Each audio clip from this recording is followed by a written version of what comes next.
what are other industries and types of businesses that maybe we haven't thought about that would be a really good fit, and just showcasing more business owners that, you know, are representative of our community and that we think are really cool. Yep. So just like consistently creating a podcast that people really enjoy listening to that makes them feel more connected to Bellingham, I think is my answer for that, is like feel connected to the business down the street or the brewery that they go to every, you know, Friday afternoon, the place that they love, they can feel a little bit more like in the know about.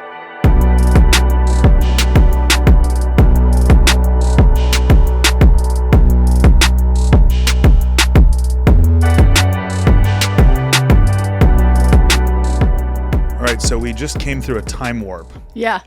And, you know, we take off this time, you know, between in our real estate busy season. Yes. So that we can do that because that is our main business. And then we get this excitement going as you're building up all of the reels and all of the fun like recaps of previous episodes and seasons, all of our favorite parts of those episodes with awesome local business owners. And then we get excited. Yeah. And we're here. And this year we've actually pivoted to do something a little bit different. Because this last year, Taylor, you took over the producer role for the Building Bellingham podcast. Yeah. And I know a lot of you, there's a few of you out there, super fans. I know all 3 of you, all 5 of you. But I know that most of you have kept up on who's doing what and who's involved and what's happening. But I really wanted to create this first episode to kick off, to really kick off your first full season as producer in a way where people get to know you better and why we're doing this, why we're bringing the worlds of Live Bellingham Now, the Bellingham Real Estate Company, and the Building Bellingham podcast, and all the nonprofit November, all of the charity events, all of the different community events we do, and to really help people get to know you better because you do such a powerful thing that a lot of people don't understand. It's kind of interesting explaining my job to people sometimes, like, especially because I say, well, I work for a real estate company. And they're like, right, but you do like a lot of video production. And I'm like, yes. And? Correct. It is 2025. It is 2025. This is important. But they get surprised when I say that, when I tell them the stuff I do. And they're like, so you work for a media company? I'm like, well, no, I work for a real estate company. And then they're like, but why do you guys do the thing? Well, we'll talk about it. You're about to find out. Yeah, we're going to talk about it. So Taylor wouldn't call herself this, but everybody else in the office calls her Miss Bellingham. She is probably the most recognized person at our company because she is out there doing everything from food pot buys to going to local craft shops and, you know, showing what they do to highlighting nonprofit, you know, companies or nonprofit entities, to showcasing Bellingham parks, to showing like all of these things that make Bellingham awesome. You're at the forefront of that. Obviously, we're showcasing our agents here, which is great. But you are probably, for me, one of the most recognizable people in Bellingham at this point. So funny being perceived. Well, you're behind the editing, software, doing a lot of that, and you're at the production and you're just hopping on camera. But I know a lot of people that listen to this and that are in this community, even though you wouldn't say this, I think we would all agree on this common theme that Taylor is Miss Bellingham. I'll take Miss Bellingham. So today I'm interviewing Miss Bellingham because we made a decision. This was a four-way decision between Tiffany, who runs our marketing team, you, who runs the community side of the Bellingham Real Estate Company. Cooper does all of our video and editing with you, and also myself. And it took me a minute to understand why, because it almost felt like it was, well, Cooper and I started the podcast together. Yeah, and then, I remember that, by the way, like before I worked with you guys. So it's weird now being on the other end of like, I used to be like, I still am a fan of the podcast, to be clear. But it's weird being on this side, like now getting to help run it, when like before I was like, I would text you and Tiffany like, that was such a good episode. Good job, guys. Really enjoyed it. Yeah. It's so weird now. Yep. But now you're running the show. And and I think I wanted to talk a little bit more about like how this decision came into play and why it at first I didn't understand. And then as it got explained to me, I said, oh my gosh, this makes so much sense, because this just brings this whole other side of the business under one roof, so to speak. Yeah. So let's talk about that decision and how it came to be. Tiffany and I were kind of sitting down talking about just kind of the future of like stuff that we had going on, like the podcast and the Bellingham and things like that. And we were talking a little bit about how, you know, as we continue to scale on like the side that like we do like that is the moneymaker for us. That is like the sales, right? The real estate side of like, we're expanding. We want to, know people to join our team. What does that then look like to be able to, for Tiffany as the producer to still do the podcast, but also still be able to provide like the same level of awesome admin to like new brokers as we bring more and more people on. And so we talked about, maybe we outsource the podcast, like the editing for the audio again. Like maybe that's something we look into. And we're kind of sitting there and I kind of looked at her and I was like, or I could do it. Because I'm already doing a lot of our community stuff, and we kind of sat and thought about it. And she's like, actually, I think that this could work really well, because while it is kind of a more specific vein in terms of what kind of conversations we're having, building Bellingham from the very beginning, when you and Cooper started it, it's always been like a community podcast. Like you're bringing on business owners, occasionally, right, like other community figures and, executive directors of nonprofits, but it's like the people that are providing the community with business, with resources, with restaurants and activities, right? Jobs too. Jobs, right? And so it's still community while we're still kind of talking about like the history and the experience of a business owner, but through like a Bellingham business company community lens. And so we kind of were thinking, okay, let's bring Taylor on as a co-producer. And so I got to, for the first time, like sit in with Tiffany and Cooper in the back half of the studio, like watching you and our guests for season 6, which was really exciting. And I even helped to curate some of the people that we brought on as guests. And then kind of about roughly the halfway margin, like episode 4, I got to, after kind of like watching Tiffany and learning how to edit and our software and doing all the things, like that was my first episode that I produced all by myself, was episode 4. And kind of from there, it's like been me. And so now I'm our sole producer. Yep. It's a really good reminder that when somebody is really capable, even if they don't know how to do the specific thing yet, that we figure it out, right? You figure it out.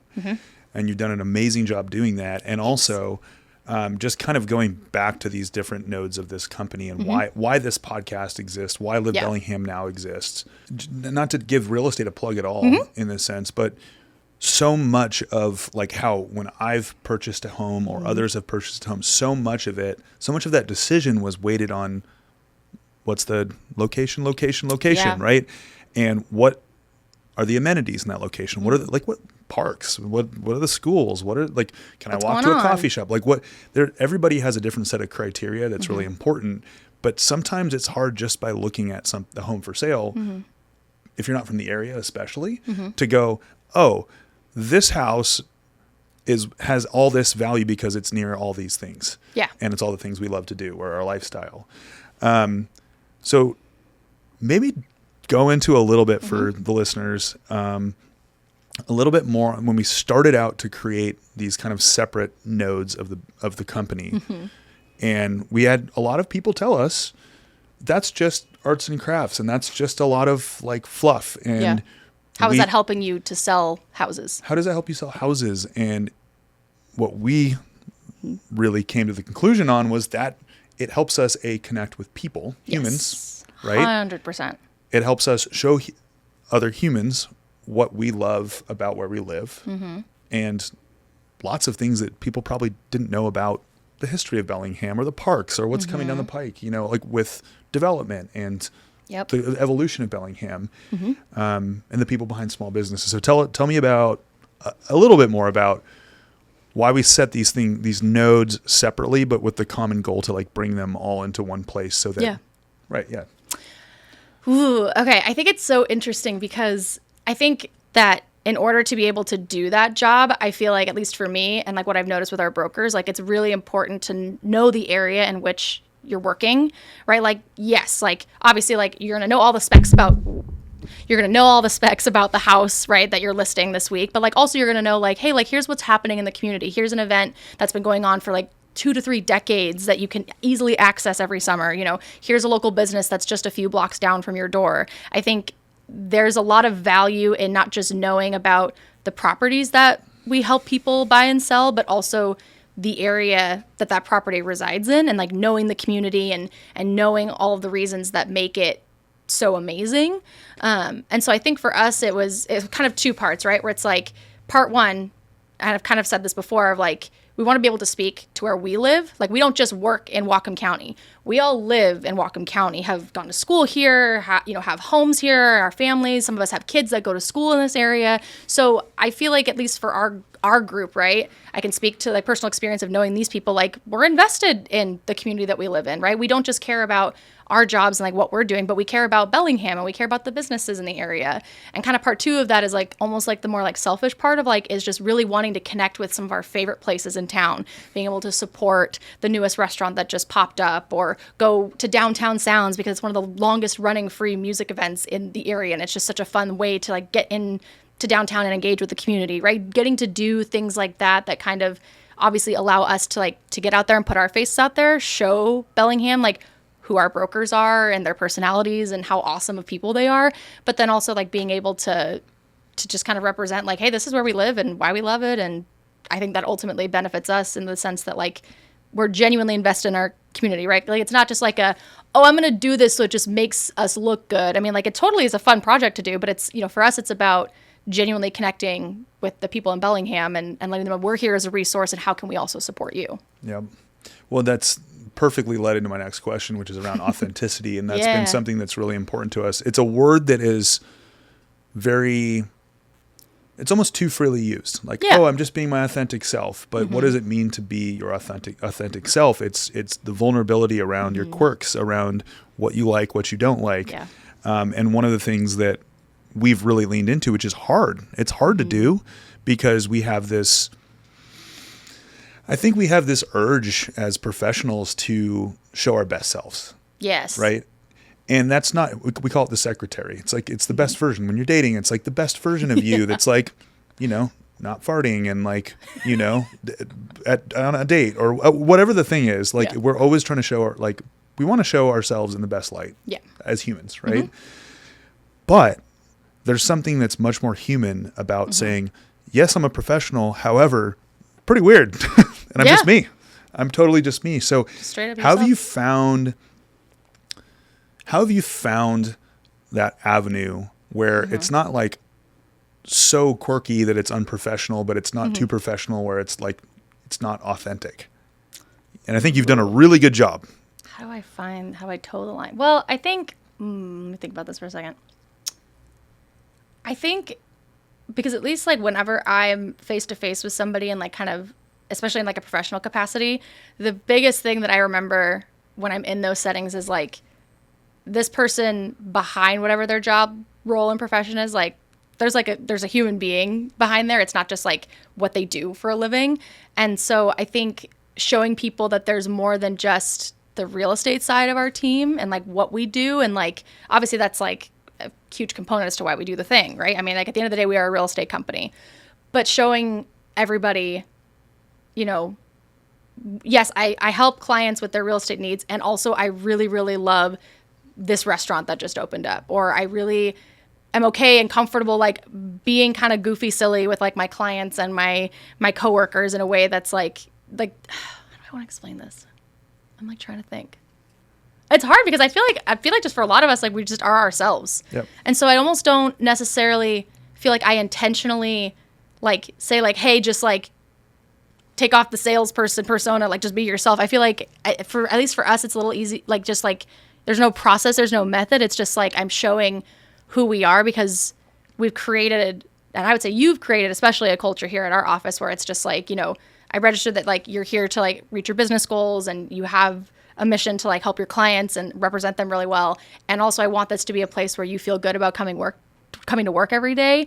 And so that kind of, I feel like just kind of naturally bleeds over into like the real estate side where it's like, or the Live Bellingham Now and the Building Bellingham side where it's like, I'm not focused on the day job part, but I get to do this fun activity that helps me showcase and love a little bit more about my community, if that makes sense. Yeah, it's only the best possible answer. I mean, it's, and just for the record, Taylor is on camera and is amazing at speaking. And for some reason, you were nervous about this one.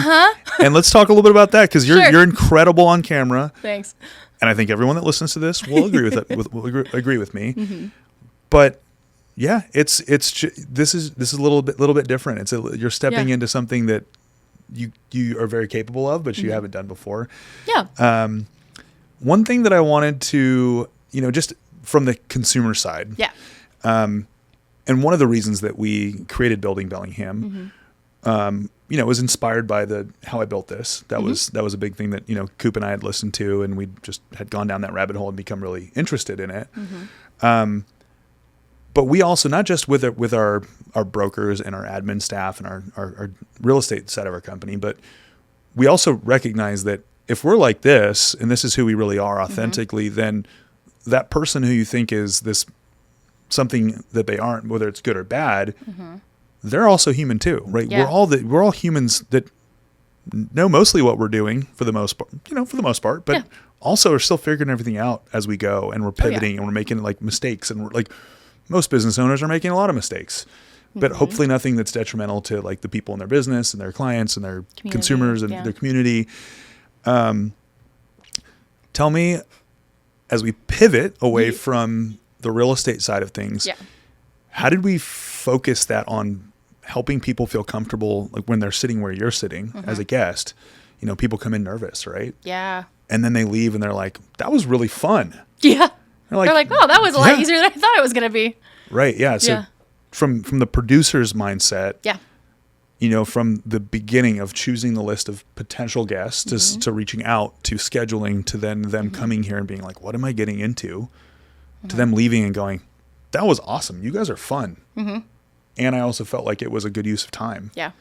How does that feel for you when you kind of go through that whole like timeline? It feels good because I'm very much someone who, especially like in the line of work that I now do, like I'm very inspired by a lot of production companies and groups that I kind of grew up watching. So for me, like the ones that come to mind are like the level of high quality that's like the Try Guys and Mythical and like those like groups, right? And so wanting to kind of emulate as best as I can, right? Like that same level of like, professionalism and communication and like output, but then also making sure they know like, hey, this is a no pressure zone, right? Like ultimately, like we just want you to be able to come in and share your story, the story of the business that you work with or have, founded however many decades ago or a few years ago that's really making an impact. And so my biggest thing is like, I obviously I approach them with just like, if you're interested, we'd love to have you, just very like calm. I don't know if calm's the right word.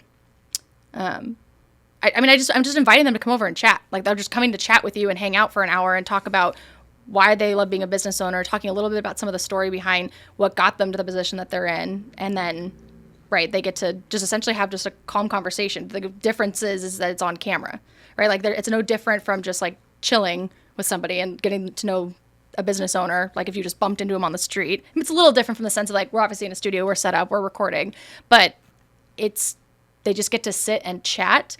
And so I think sometimes people naturally just like, they kind of melt into the podcast once we kind of get in, because they get in the door, we do our whole like setup, and I'm like, okay, so like if there's at any point something that you're like, I didn't like that, I'm going to try that again, that's totally fine. Oops, shouldn't have said that. Because sometimes we say things wrong or we say something that's like maybe not announced yet. And so I make sure that they know that like, hey, like we're whatever you want to like put out, that's what's going to come out of this podcast. And so they get a little bit more comfortable just kind of talking, because it is very much a no pressure zone. So then at the end, because we've had a few of those, especially last season, I feel like last season we had a lot of like, oh, that was really fun. I was like, that was great.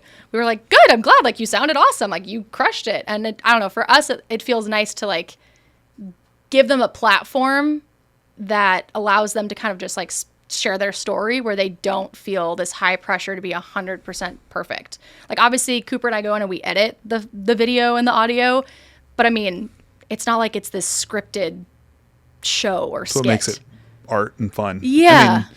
And even one thing that I just even thought about was it's almost like you bumped into the business owner on the street, but they don't have to rush to get somewhere else. They're actually here. They have time set aside. So it's the same feeling of like a casual bump into, on the side of the road, downtown. Yeah. But there's time allotted, and they don't have to like think about being somewhere else. They can just be here for an hour, and then they can take off. And it's, and we actually, one of the things that Cooper had suggested was, I brought up, changing the intro music to something a little bit more casual. I think we all got kind of sick and tired of the intro song. It was like Skrillex, like it's just like some dubstep. I don't even know. But are you awake, Bellingham? Are you awake? Are you awake? Because now you are. Hello. And then Coop had the idea of like creating more of a like lounge setup. So going from this like across this table, which felt it had its own, it feels like there's been little phases to this where it's gone from, as we were building this thing, more formal to like, hey, now that we know the content's good and we enjoy the people that we get to sit down with and people like being here. Why don't we make it even more us and more fun? What have you, like, as starting as someone that listened to it to being sort of involved to half involved to now fully involved? Yeah. What have you seen as far as, like, we had talked a little bit ahead of time about this timeline of the podcast, from inception to now. What are some of the phases that you've noticed as like going from those different roles? Well, I mean, I think it's just like, I think at the core, it's always been like the consistent piece has just been like sitting down to communicate and share stories about a business in Bellingham. And like where I see like the shifts have been like, I mean, it's just been kind of like the team that's been behind it. I mean, Cooper's been here from the very beginning. You've had Tiffany since season 2, and then I jumped on last season. And so I think just kind of like the phases I think of is like we've definitely over the course of the last few years, like we've broadened like industries and like we've been looking out into multiple vantage points of like, okay, like what's an industry that we haven't tapped into yet, that there's someone that we can really tell is just absolutely killing it, just like phenomenal like impact in the community. And so I would say that's probably one of the biggest things I've noticed is like as we season to season, like just like I think first too, like you and I and like other people in our office, like we meet more and more cool people every year and like businesses that we know about, but then we're like, oh my gosh, you know what? Actually, I think that would be a really cool story to hear. And so every season, I feel like we kind of have this grouping of even more different or, iconic businesses that we didn't think of before that we get to have on the show. And I think obviously it's kind of like just watching like someone like grow up a little bit where it's like, okay, you're just off to school in the very beginning, you got it, you're good. And then we kind of figuring out the wheels, like Cooper and Tiffany, and you helped kind of like move it and we adapt, right? I mean, like you guys had to pivot, pun intended, because you did a pivot series. Literally. But you did a whole like Building Bellingham didn't stop. You still gave business owners an opportunity to platform their stories because we had the access of Zoom during the pandemic. I mean, I was just thinking like, well, if I'm not essential, like, because there was a time when real estate agents weren't essential. I was thinking, well, if I'm not essential and I don't have to wear pants because I'm at home, I could do this. Like we could do this. Yeah. What else am I going to do? Just sit up here and tap tap tap on my keyboard, Yeah. And so. Yeah, it's been fun to see that, and as much as we all, I think, desire to find a cruising altitude, which is, I think, there was a section of time that I would call cruising altitude, where we go, okay, we're out of the pivot thing. Yeah, we're back into regular season. Yeah. We've adjusted to be a little bit more like casual, us set up. Yeah, and we had a couple seasons there in a row that were like everybody's just at cruising altitude, and there's also nothing wrong with that. No. It feels cool to be constantly changing and adapting, but too much change and adaptation can also be like, oh my God, okay, let's just like relax. Like the format you guys created has been the format that's worked really well because of the core, the thing that shines through is the story of the guest, right? Yep. Well, and I've also noticed that, I mean, the main thing we've done is we, like anything in my brain, like anything I go, actually M, for those who don't know M's my wife, she made this commentary about how I'm either 0 or 100. There's not really anything in between. And I've been getting better at like 20 to 80, spectrum. Somewhere in that range. And we wanted to do everything all at once. Well, maybe I did, and then everyone put up with me for that. But the cool part is that we've just said, okay, what's the cadence that we can manage, right? And that cadence is, 8 episodes a season. Yeah. And because there's a lot of production that goes into it, and we'll get into that in a minute. What does the behind the scenes look like? We can do 8 episodes really well, and also it allows us to just go along at a clip without we could probably do 10, 15, 20 episodes a season and still have plenty of business owners, community leaders to interview. But it's really cool because at the cadence that we're going, it allows plenty of time for new people to pop up and new businesses 100%. to start doing new things. And it's just this constantly evolving thing. So on the production side. Yeah. So for those of you out there that, most of you understand what goes into the production of what I would consider to be a high quality podcast. there's a lot more that happens behind the scenes than just the interview. So Yes. for those of you that are listening, Taylor, can you step us through like from booking to releasing the episode? Yeah. What happens as the producer and as like, what do you and Coop do? Yeah, so kind of started a little bit of it last season, but to kind of take you from like season open to season close, like shortly after season 6 wrapped, we kind of all sat down and said, okay, like let's kind of map out our vision for what some of our guests for season 7 are going to look like. Like who do we want to interview? And then that gives me a list to be able to be like, okay, like I'm going to reach out to people like at this time for X podcast and this podcast. And so once we've kind of dialed in like our list of who we want to reach out to, I go kind of sleuthing on the internet to figure out like, okay, how do I get in touch with these people if we don't already have contact info, right? Sometimes we get lucky and they're people that we've happened to already connect with, or we know somebody who happens to get us a direct line. And so then from there, depending on what point in the season it is, like, you know, a few months in advance, I'll reach out and basically say, hey, I'm reaching out on behalf of our podcast. Like, here's a little bit of info on who we are. We'd love to have you and your business's story on. Here are some dates that we're thinking of. And then you let me know if you want to be on the podcast. I'll hear back from somebody and they'll be like, yep, I'm totally in. They'll pick a date and I'll set up the calendar invite. And I'm like, okay, cool. We'll see you X date, right? And then you and I usually, like within the week leading up to each episode, we'll sit down and kind of go over a list of questions that we both have, specifically you as the host. Like, okay, what do I want to hear about this story? Or what are some things that we know about this business that would be really, really good to have them touch on and talk about?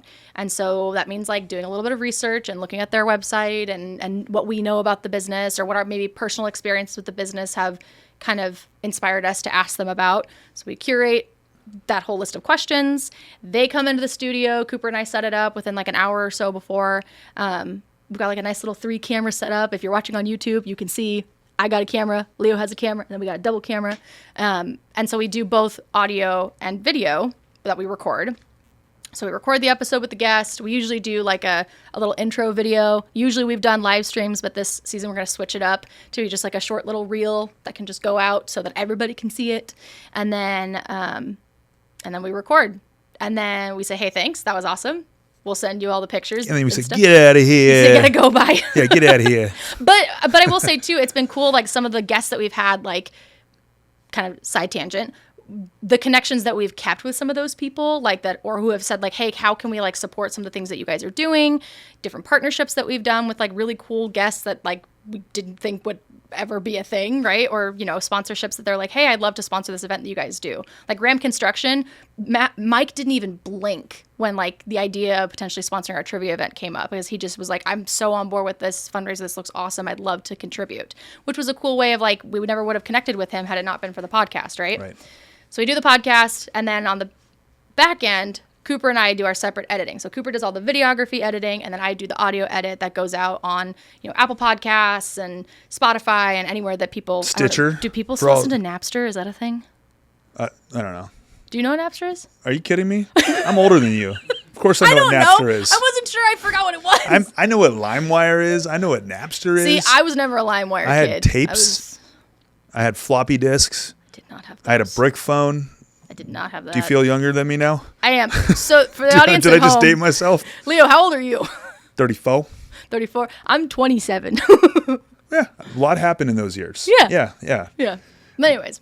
One of my favorite collaborations, because you're right, they've led to really great, meaningful relationships that have turned into some of the events that we do and sponsorships, and also helping with their events and being present at their events. One of my favorite cool stories is, I think it was season 5 where Jason Harper that owns Stemma came on, and then Greg Clausen came on, who is the original River Table, the man of mystery. They're amazing. They're amazing tables. Seriously. And if they're not his, they're not real. If they're his, they're real. And they're so cool. But I remember like a month later, I don't remember if it was Jason or Greg had reached out and said, hey, can you connect me with the other person? Yeah. And I said, sure, here's his number. Next thing you know, they're throwing an event that is an art installation, an art, gallery installation at Stemma. Yep. And Greg and Jason collaborated on a specific limited release beer. With the River Table on the can. With the River Table on the can. And I was like, oh, that's what's really cool about this. It gave me the warm and fuzzy. I'm getting goosebumps here because it like those are the types of things that like make you get, as a connector, as a platform, go, this is the whole point of it. Yeah. Which also is one of the big reasons that we've very intentionally kept it non-monetized. Oh yeah, no, we don't. And I think that's the part that kind of going back to what I said earlier, when like people are surprised at what I do, like whenever we do, whether it's Building Bellingham or Live Bellingham Now, or like the occasional What's Up in Whatcom, which is our more Ferndale, Linden, Blaine, Whatcom focus platform. I mean, when I reach out to say, hey, can we feature you guys on our page? I always get the question of like, is it going to cost me? Like, what will it cost? Like, we're getting featured. What is it going to cost? And I'm like, nothing. Like, I mean, for us, that's not the moneymaker, right? Like the thing that's the moneymaker for our business is like what allows us to do the community stuff, which is the real estate side. And so for us, I'm like, if anything, I would just love your collaboration. Like, just sharing it on your social media, sharing what we've done with you and your audience. And I mean, for us, it's just the opportunity to uplift you and showcase you to our audience and our crew. And hopefully like that that eventually gets us on their page to show their audience. But like for us, it's mostly about collaboration. Like for us, we don't monetize anything, which is a alternative style for that kind of thing. But I think when people realize that we're just like kind of an extension of another branch, it makes sense. But it's just kind of funny when people are like, it's not going to cost me anything. I'm like, no, but I hope you like it. Well, it completely pivots the mentality around traditional marketing, which is that you hire somebody to, and not to knock any of these producers or marketing those companies, are valuable assets. They're very valuable, very worth it, and very high quality production. But the reason that we do it this way is because we know so much of our real estate business and many other businesses come from genuine relationships with other humans. Yeah. Right? Not the best version of us, but like information. And if you're really into market stats, you're going to find, our BHAM report. Yeah. If all you care about is finding fun things to do and good places to eat and nonprofits to go support and where to go to the park, then Live Bellingham Now. And then, by the way, I barely scratched the surface. I'm trying to summarize each section. We do a lot. And if you want to see really cool houses and our smiling faces of our fun people that work here, and you're interested in real estate, cool, there's that avenue as well. But giving people the option, because too many times I feel like all of those things are smashed together. Yeah. And if you want the community content, you have to follow the real estate content. Yeah. And so what I've loved about what you've done, which is just you and Tiffany and Cooper have done, I should say, is that they're all connected, but it's a really strong loose thread that's like between each node, right? And like if you happen to stumble from one place to another organically, cool. You've made the choice to do that versus like, hey, you like food? Buy a house. Right. It's not like hey, in order to enjoy and access our content, like you got to sign an agreement that says I'm going to use you as my broker. Like that's not like, and I think too, it's not like we're hiding the fact that we're a real estate company. Like it says in literally all of our descriptions, like, hey, we're produced by a real estate company, but it's like hey, we happen to be a real estate company. Here's some cool stuff that we learned about in the community. If that then inspires them to potentially choose us if they ever decide to buy or sell in the area, cool, that's great. That's a phenomenal byproduct. But it's not like the goal is like I'm going to this business owner being like, can I film you? Also, you have to work with me after. Like that's not the type of collaboration or community trade that we're looking for. Like what we're looking for is just a genuine connection and opportunity to showcase somewhere in town that's really cool that we want to support, or somewhere that we've like really loved that's like, I want to know about this business. Like that's sometimes my favorite part is like if it's a business owner, whether it's for Building Bellingham or something that we're doing for Live Bellingham Now, I just get excited and I like geek out over the fact that like, oh my God, I got to interview the owners of MW Soapworks. Oh my gosh, I got to learn about how Downtown Sounds gets put together. And Cooper and I got to like do photo and video like in the media pit. Or, we get a business owner in where like I get to hear all about how, Bellingham Pasta Company became a thing. Like I get nerdy about my community. And so it's kind of fun to be able to like, I get to hear those stories and then I get to share them on our platform. Yeah. But kind of going back to like we've got a little bit of a ADHD brain trail. Once we finished recording and everything. I followed you, by the way. I was there. Thanks for. I'm coming back now. Hopefully everybody who's listening can also follow. So once we finish all the recording and everything, we take a couple pictures. We say thanks for the coming. We'll let you know when your episode is live. And then over the next roughly week and a half, because we typically record on Wednesdays, and then Cooper and I always have a goal of editing and getting the podcast out a week and 2 days later on that following Friday. So then usually what kind of happens is we record. Sometimes we let it sit for a day or two.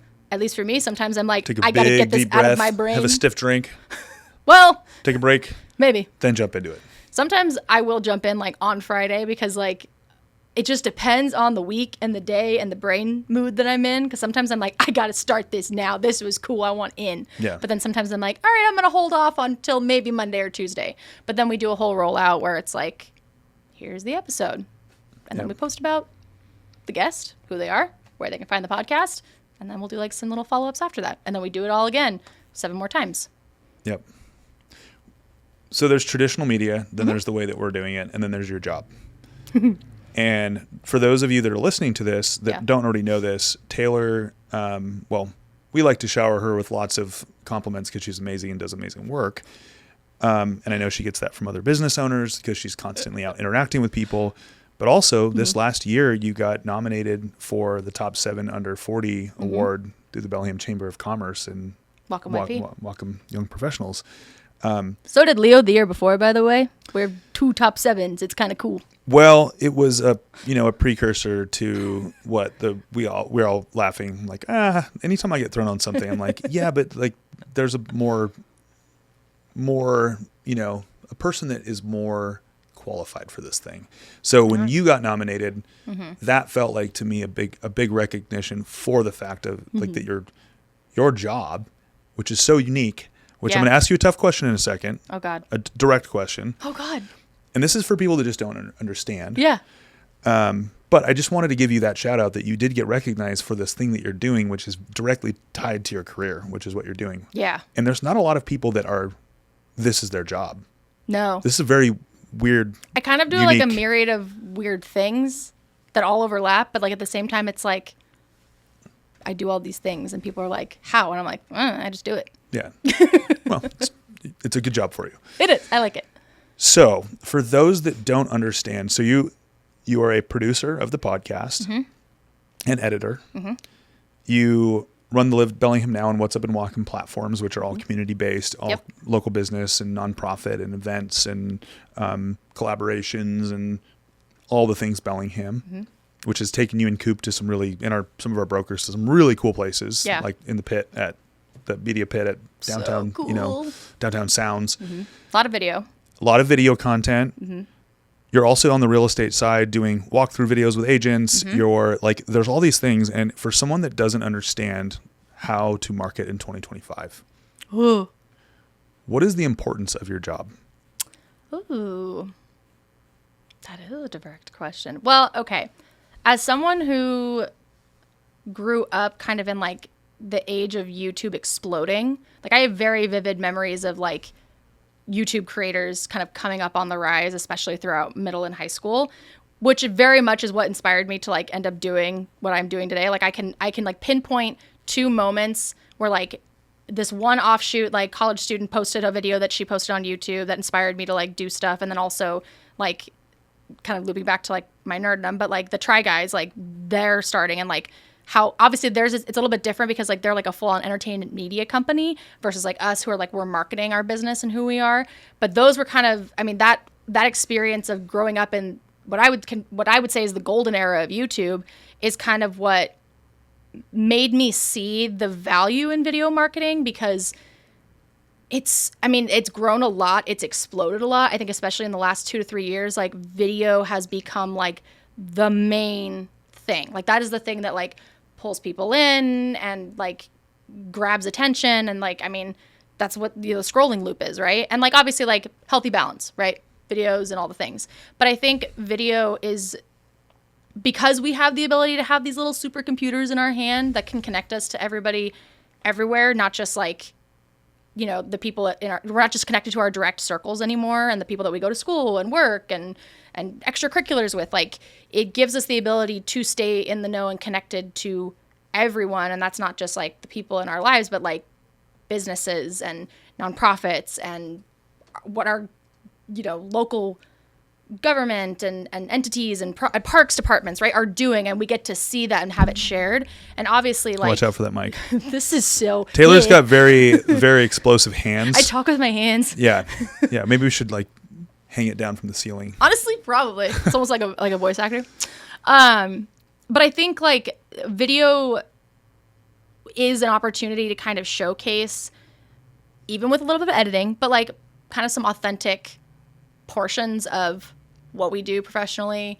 And it's a way to kind of market in a way that I think is more like visually understandable to people than just like a photo or a graphic. It's not too polished. No. But it's not like crappy. Yeah. And I think there's weight to being able to like see and hear and like register like what the video is showing you. And so what, like from a marketing lens, right, because there's a whole rabbit hole we can go into about video there, but from like a marketing lens, I think that it's incredibly valuable to have some form of that visual audio sensory component that like can almost put someone there. Like you can, like when Hey Dumplin' posts a video about their newest recipe, like you can almost put yourself there, and like I can hear the sounds of the kitchen cooking. I can see them, you know, covering the dumplings in sauce, and then like the only thing you're missing is like that taste and that smell where you're like, well, now I want to go do it. Now I want to go taste and figure out what these dumplings are, right? Or like when we're posting about local concerts that are happening, like you can hear it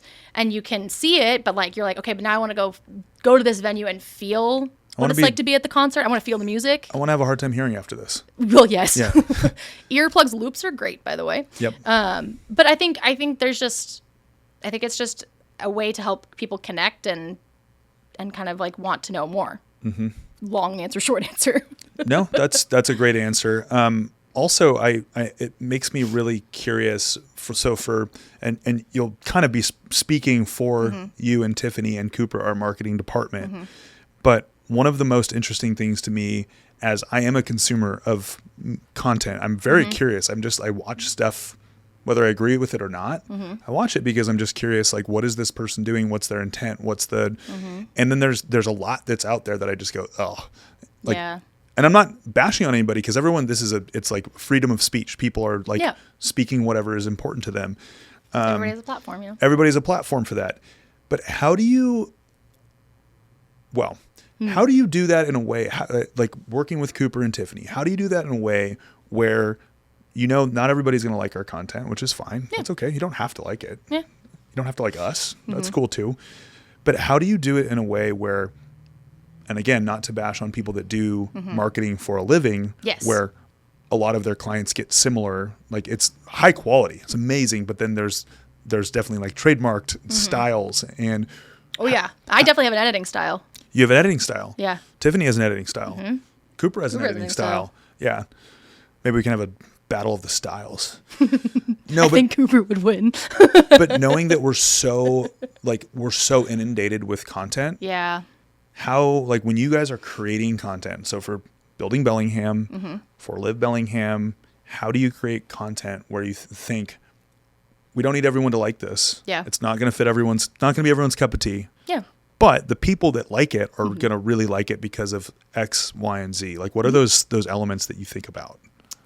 Oh, that's really interesting. Because, I mean, I would say, like, I've always, especially as a video editor and video storyteller, for lack of a better word, like, trying to, like, figure out new ways that I can slightly adjust how I edit, like, in terms of, like, plot, like, video plot, like, this is how we start the intro, this is what's in the middle, this is how we do kind of an ending.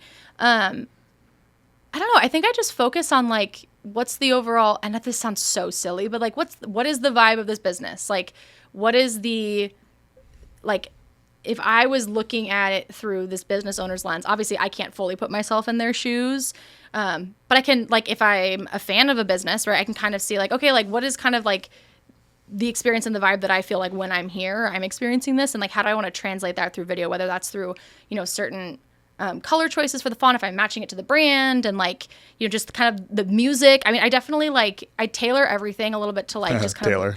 of definitely tailor it to kind of just like the business that I'm spotlighting and kind of what I feel like makes sense. Like, this is a silly example, but like when we did Focal Point Pilates, like I wasn't using like hardcore metal music in the background, right? Like I was using probably more like a lo-fi, like something calmer, like R&B, pop, something that like just kind of felt like it went with the experience that you would get there, right? Versus like, for a good example, like the Here Bellingham Now series last summer for Checker Bloom, because they're like psychedelic rock type music, like I leaned more into background music that kind of supported that. So if that kind of answers your question, because like I just kind of ultimately like, I mean, our content, when you look at kind of the structure of it, at least for the Bellingham Now, like it's very, very similar. And right, obviously with the podcast, like we have a structure of like fun little opening clip, kind of the themey intro, and then we get into the meat of the episode with a couple little breaks in the middle and then the outro. Yep. So for me, it's just like, I'm like, okay, I got to focus on like the core and the story of this. And then, you know, all the other stuff kind of just falls on top. Yep. And it doesn't have to be perfect. No. I think that's probably more important than it being perfect, is it being imperfect. Okay. We're all dying to know this, Taylor. Okay. I have a level of creativity for certain things in my life. But when it comes to this, to like content, I can think of goofy, funny stuff, but I'm not really that creative when it comes to content. I can think of themes and ideas, but what you and Cooper and Tiffany do is I'm just always, it's almost like I've become a consumer of it, because I'm just you have? I'm totally a consumer of our own content now. And I'm like, that's hilarious. Or I'll get home and Em will be like, hey, I watched that video that Taylor put out today and it's hilarious. Or it's like really good content. Or, and she's like, I've even gotten that feedback from my own lovely wife that is, she says that she's inundated with content. There's a lot of cringy content. And that when she sees our content, it's like something that's relatable. That is, you know, this is not just to toot our own horn, but this is more to toot the horn of the marketing team. Yeah. How do you continue to keep coming up with new ideas or R&Ding what other people are doing online and making it ours? Like, how do you stay passionate and interested in that? Well, okay. Besides being a Gen Z and growing up in the era of... And I will fight anybody who says that I'm a millennial. Who says you're a millennial? Several people. I'm like, nah. Wait, hold on. This is a side note. When were you born? 1998. I'm in the pocket. Okay, so technically if we're going to go there, I'm a zillennial. It's like this little in-between of like 96 to like 2000 where we're definitely not millennials. We're pretty much Gen Z, but we're in this little pocket where it's like we're almost an in-between. But like if we're going by standard timestamps, I am a Gen Z. Can we not just stick to one like frame of reference for this? I feel like every time there's a conversation and someone's like, well, actually I'm a millennial that came of age, and you're just like, what? Wait, no, if you're born during this time and this time, you are a millennial. If you're born during this time and this time, you're a Gen Z. Yeah. If you're born during this time, next is Gen Alpha. Yeah, Gen Alpha. And then what would that make Bryn? What's the next one? I think Beta is next. If she's not Gen Alpha, she'll be Gen Beta, I think. I'm going to Google that later. We're going to Google that. And you know what? We're going to probably find, if we Googled the same thing, we'd probably find different results, honestly. Very possibly. So side tangent. The creativity, coming of age in, like, proper millennials came of age during a time when we knew the analog world. Yeah. We grew up in an analog world. But then we also came of age in the beginning of technology. As things were starting to like explode. Versus like you were born at a time when there was still some analog, but it was like kind of by analog, there's like the technological world is starting to take over. Yeah. So you're kind of immersed in that. Tell me about like, how does that, like, you just have this innate ability to like create because that's how you were taught to, or how you learned to create? I think a little bit, like kind of like twofold. I think part one is like having grown up like so aware and just engaged with the content that I watched on the internet. Like for me, it was like I wasn't just going to the movie theaters. I wasn't just seeing what was on like your typical broadcasted TV channels, which obviously has evolved significantly since the time of just... You say devolved? Evolved.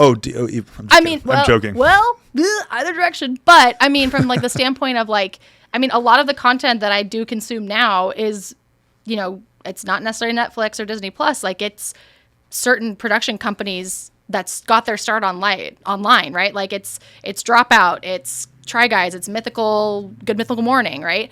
And so I think being inspired by just like the level of just like genuine authenticity, again, to use that word, but like genuine authenticity that those people were doing just on the internet before it became a real full-time job for them. Like they were just like putting stuff out, like, you know, we'll see what happens. Like we're just having fun. And then it eventually became like, I mean, like that is a thing now, right? Where it's like you can make a career on the internet. So I think it was equal parts like the side of like wanting to create content that I felt matched the impact that it gave me, like, and wanting to create that same effect even on a local scale.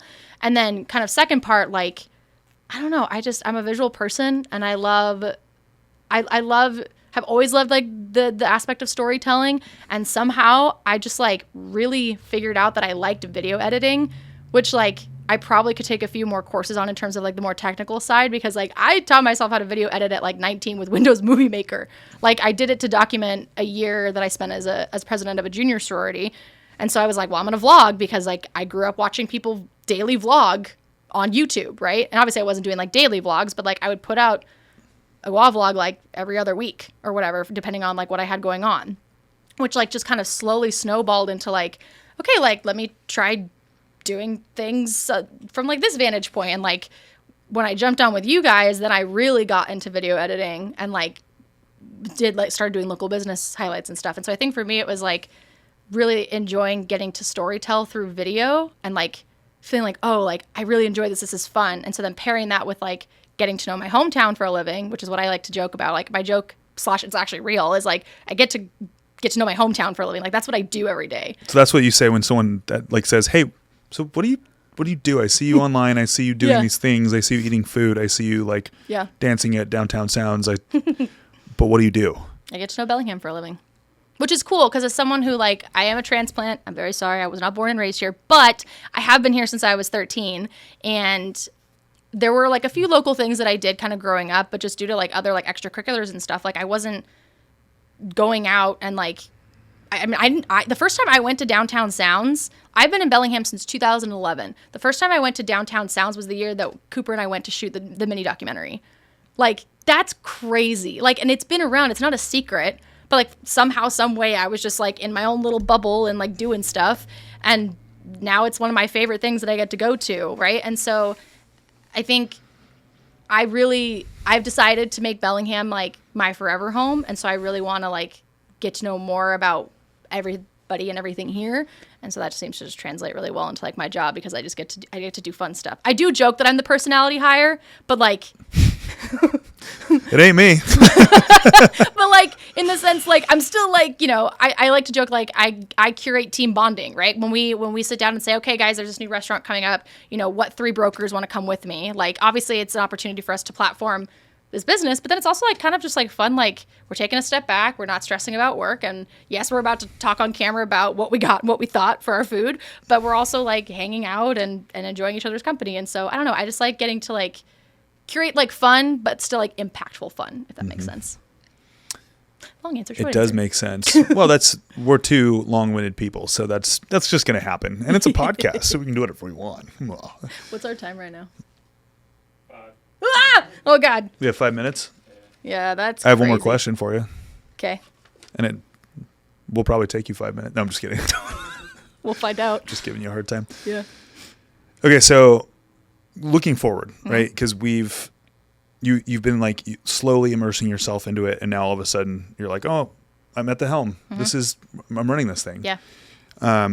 And we talked about cruising altitude. We talked about evolutions. We've talked about these little micro adjustments we've made, you know, season to season to keep it funky and keep it fun and like do the same thing at the core, but do it how we want to do it. And what does from your perspective, what does the future look like for Building Bellingham? What would you like to see happen over like, because we're not stopping this. There's never I don't see this being something that we're going to go, yeah, this year we're not really that interested in local businesses and really don't want to know the stories anymore. Like we're just done. But just like, gonna be interviewing Leo about his life over and over. Ew. You don't want that. Oh, okay. Yeah. I'll tell you what. Yeah, a lot of Disney. You said no Disney Plus for you. A lot of Disney Plus for me. I love Disney Plus. But what are some of your like visions and goals on how you see this continuing to be what it is and evolve? Well, I think just like continuing to, I mean, like we talk all the time in the office about like how we love getting to connect and work with high octane people. That's like our kind of like the word that we use a lot in the office. And I would say I kind of use that same train of thought with Building Bellingham, where like I just want to consistently produce this like really cool podcast where we get to just meet really cool people, share their story, especially as like new ones come up that like, you know, I mean, when I look at kind of the scope of like what Building Bellingham has interviewed, I mean, we've interviewed people who've had businesses for as long as like 30 years, like Boundary Bay, to like a business that at the time was like still in a food truck, not quite at the brick and mortar spot, but is now like this huge icon locally that is sweet as waffles, right? Yeah. Like there's like, but then also it's not just like, we're not just looking at breweries and we're not looking at your restaurants, but you know, we're looking at people like Gretchen Leggett, who are like these huge renowned muralists who are making a really big impact on the art scene. And we're talking to people like Brad Barron, right? And Guy Grosso, and like just people who are contributing, I think, in ways that, or own businesses that people don't always realize are making such an impact. And so I'm really excited because I'm crazy, first and foremost. I already showed Leo like my ideas for next season's lineup, but like just kind of continuing as we get to know Bellingham more, like, you know, what are other industries and types of businesses that maybe we haven't thought about that would be a really good fit, and just showcasing more business owners that, you know, are representative of our community and that we think are really cool. Yep. So just like consistently creating a podcast that people really enjoy listening to that makes them feel more connected to Bellingham, I think is my answer for that, is like feel connected to the business down the street or the brewery that they go to every, you know, Friday afternoon, the place that they love, they can feel a little bit more like in the know about. Mm-hmm. And feel like I know who the person behind this, like what I think is a monolith of a business, like they get to hear the person behind that and learn a little bit more about why and what they do. So how do we choose who comes on the show? Because we get people reaching out. We do sometimes, yeah. We get people reaching out that are a great fit. Mm-hmm. We get people reaching out that we decide, maybe not right now, maybe in the future. Mm-hmm. And then we do a lot of outreach to people. But what are when you and I are sitting in that room and we're talking about like, okay, next season, how do we, some shows probably have some sort of like baseline criteria, and we're kind of fluid with it. We're kind of like, what do you think about this one? Yeah. What do you think about this person? What do you think about this? And also not trying to overload it with one specific industry too much, right? That part. Yeah. Which can get really easy to do when you have X amount of this industry in town. Right. Like breweries. There's tons of awesome local breweries, but we've said, hey. One per season, if that. They're all great. We love all the people. But we're going to have this one on a steady clip every season because we want to have other cadences and other kind of dynamics to a season. And some seasons we're like, let's get funky and weird. Let's try something completely different, or let's try 3 different, you know, businesses that we don't even know the owners of.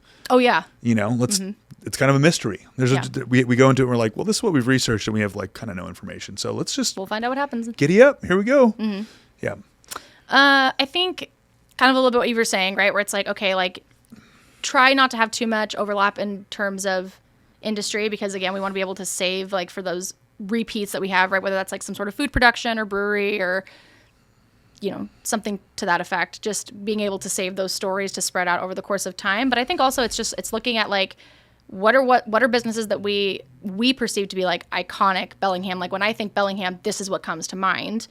And also too, like even, you know, maybe not businesses who have been around as long as some of the more like, for lack of a better word, like iconic ones, but like ones that have made such a huge impact that we're like, I really want to know the story behind how and why you did that, because you may have only been here for less than 10 years, but you made your mark on Bellingham, and Bellingham is helping you thrive, right? Like you are actively blowing up and sustaining that growth. So I don't know, it's kind of like we just kind of look at what exists in our community, and or if we feel like they're a good fit in terms of, you know, their industry and their story, I think we just kind of say, you know what, let's reach out and see if they want to chat. Yeah. So it's kind of like a little bit of everything.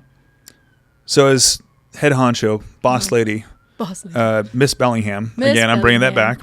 Goop, do you agree with that? Yeah. Okay. He concurs. But as the producer of this show, what would you like to say to the listeners and the guests that we've talked to, and also our future guests and our community members? What are some things that you're excited to share with them? Oh man, kind of wrap it all up in a little bow. I would say, I mean, obviously to all of our guests, like, thank you for being comfortable and brave enough to get vulnerable with us. I mean, sometimes people share really personal stories on here in terms of like risks they've taken or times that they failed and how they learned from that. And sometimes as a business owner, you endure conflict, and how do you approach that as the person who is like the head of everything, right? So thanking our guests for taking the time to share their story with us, because maybe they don't think it's like, you know, this huge thing, right? You know, but for us, it's like we're getting an opportunity to like sit down and see this person like at the level that they are. Like, we're meeting them where they're at and sharing their story. So I'm appreciative that they feel good about sharing their story. And then as far as, you know, people who listen and the people that hopefully listen to us, like, I mean, genuinely, thank you for listening. It's just kind of fun to be able to share stories that people do. Like, we get so much fun feedback. Like, that has been my favorite thing when I've gone to Walking Young Professionals, is people who know that we produce the podcast. I'll be talking in conversation, and then I'll mention something that happens to do with one of our guests by chance, like not plugging the podcast, and someone will be like, oh my gosh, by the way, I listened to that episode. That was awesome. Like, that, thank you for sharing that story. I never would have known any of that if I hadn't, you know, listened to the podcast. So that's kind of a cool feeling, is again, that thing I was talking about earlier of like helping people feel connected to businesses in Bellingham and what they love about Bellingham. And so I hope that that continues to be a thing for you, and that you continue to enjoy getting connected to Bellingham through our fun little podcast. And to cap this episode off, I'm going to tell a quick story, very, very quick story about a time that I was surprised that somebody knew what the podcast was. Oh, yeah. And that was right after Tiffany made me a very custom hat. Oh, my God. With a patch on it. And it had been a whole thing. And I was out downtown before kids and had my hat on after an episode and was, you know, having a couple too many beverages. And it was a great time. And this lady walked up to me and said, wait, do you run the Building Bellingham podcast? And I was like, wow, I'm on it. I talk to people on it, but I don't run it. And she said, oh, I love that podcast. Yeah. And I was like, get out of here. Who paid you to say that to me? Like, kind of joking. I was just messing with them. Like, who do you know that knows me? That is just messing with me right now? And I just remember that I was like, oh, here's my hat. And I gave her my hat, which it was one of one. And I, you know, woke up the next morning and was like, where's my hat? Yeah. Damn it. And then I had to kind of like slink into the office and tell Tiffany what happened. And she said, well, I will make you one more hat on one condition. You don't. If you're drinking, please do not wear don't that hat. Take it out. Please do not wear that hat. Hat stays at home. The hat stays at home or on your office. head or on the office. But yeah, this has been an awesome way to kick off our season 7. This is episode 1. We have many exciting guests coming up here that we're so just excited. People that you've all heard of or know their business. And we're excited to share their story. And Taylor, you are amazing. Hey, thanks. Miss Bellingham again. Hashtag Miss Bellingham. Please don't make that a trend. Make it a hashtag. Do it now. But thank you for listening to this episode. Yeah. And I'm really excited that you were able to showcase who you are, who's behind the show, and why we brought this whole world together. Why we do the thing. Stay tuned. See you later. Cornwall Park, Miss Bellingham, hashtag peace out. We'll see you next week. Next month.